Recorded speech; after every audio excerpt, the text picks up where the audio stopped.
Hi friends, welcome back to Pens and Ponderings. What prompted me to make this video was lately I've been asked by a lot of my friends and some coworkers about fountain pens. Like why I use them, what makes them special, and whether they're really different from pens most people use every day. Since so many have been very curious, and I'm pretty sure that's what brought you to this video, or at least some of you came to the video, is you're curious as well, right? So I thought this would be the perfect moment to share my own journey, how I discovered fountain pens and why I keep reaching for them. And also why I think everyone should try writing with one at least once. I've always been a stationery person. Even as a kid, I loved a good notebook and a smooth pen. But for the longest time, I thought fountain pens were this fancy, intimidating thing for collectors. It wasn't until a few years ago, during the quiet of the pandemic, that I finally gave one a try. I was journaling a lot and kept seeing people talk about how relaxing fountain pens were. So I figured, you know what, why not? So I started with a simple beginner-friendly pen, and the first time I wrote with it, I was honestly surprised.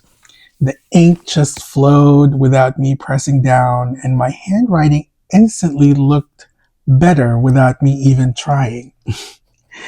From there, it slowly became part of my routine. I wasn't chasing some luxury hobby. I just liked how it made writing feel easier and more enjoyable. It's funny how something as small as a pen can change the way you approach a blank page.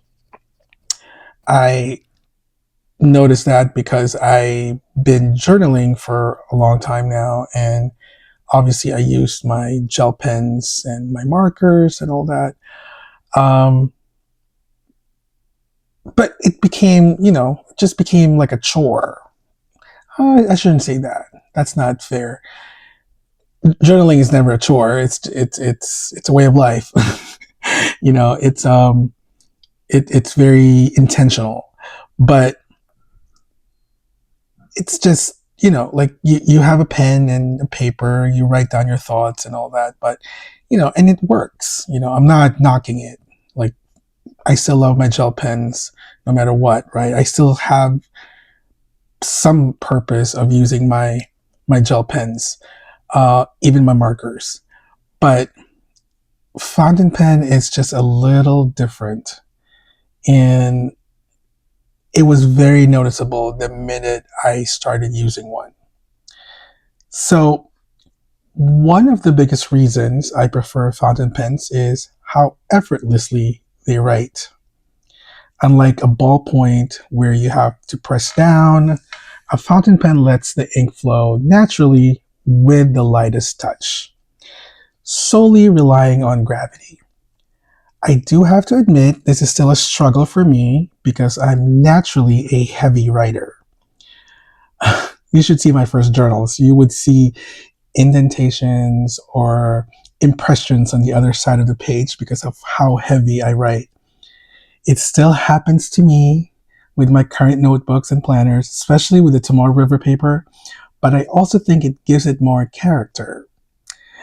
So maybe I'll stop referring to myself as a heavy writer, but a passionate writer. So with that said, fountain pens are perfect for long writing sessions, whether it's journaling, note-taking, or even work planning. This makes such a difference. Your hand doesn't get tired and you can focus on your thoughts instead of fighting with a pen. Personally, this is my favorite part of a fountain pen. I'm very much present mentally. So every word or sentence I write becomes more meaningful. No autocorrection, no AI, it's just 100% all me. Despite of what anyone tells you, not every fountain pen is created equal. And yes, that goes with the effortless writing as well. Every fountain pen has its own personality. The nib width, the way it feels on paper, the ink you choose, everything adds up to something uniquely you. Your handwriting starts to take on a new character. You can go bold and dramatic with a broad nib, or delicate and precise with a fine or extra fine. And then there's the ink. Oh my God. Don't even get me started on inks. Colors that shade, shimmer, and change depending on the light, which is my favorite. Writing suddenly feels like art, even if you're just jotting a grocery list. To me, that heightened experience is unique to fountain pens. There's also something deeply calming about using a fountain pen. Filling the converter, choosing an ink, watching it settle, it deliberately slows you down in the best way. Writing becomes a ritual. Instead of rushing through a to-do list, you actually experience the act of putting thoughts on paper. It's like a tiny daily meditation. Another thing I love is that fountain pens aren't disposable.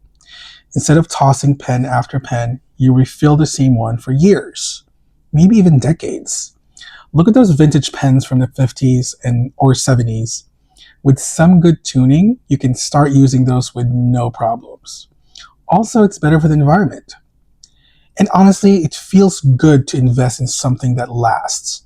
Because nowadays, everything has an expiration date or made to last until the next version comes along. Yeah, let that sink in. And don't be fooled with gold nibs versus steel nibs. Yes, gold nibs are better writers, but in terms of sustainability and longevity, with proper care tuning or tuning, um, steel nibs are just as good. In terms of financial investment, of course, a gold nib would be a good investment, but it's more of the design of the pen that usually costs more. If you have, for example, if you have like a $30 Yovo nib on a pen that is highly coveted, the resale value of that skyrockets. Imagine if it has a gold nib, you know? Keep in mind that nibs are replaceable or swappable. Personally, I have been very conscious of picking pens lately. One, I want a pen that will last me a long time, meaning it's of good quality. It's a good quality pen from a reputable maker. Two, something I know I will use and not just display. For my fountain pen collectors out there, you know there's at least one pen in your collection that sits in that case collecting dust. And number three, if ever I do get tired of it, I need a pen that I can resell without knocking the price so much. I'm just trying to keep it simple and stay away from being a pen hoarder. And finally, there's the community. Fountain pen people are some of the kindest, most creative folks I've ever met.